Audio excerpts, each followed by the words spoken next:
Hello दोस्तों, मेरे Instagram पे आप सभी का स्वागत है। आइए भिंडी रोटी खा लीजिए। इधर देखते भिंडी बना रहे हैं और इसमें अरहर की दाल पक रही है। और इधर दोस्तों हम पालक का साग बनाए हैं।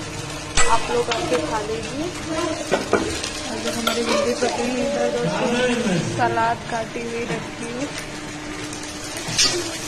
और हमारी रोटी बन गई है। चावल बनेंगे, लोग आके खा लीजिए। भिंडी मेरी पक के तैयार है।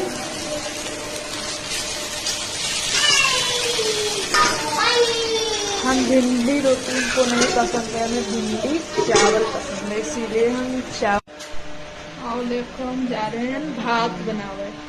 भैया जो कोई भात खाए को है तो आ जाए, चावल खाए को है तो नहीं बने।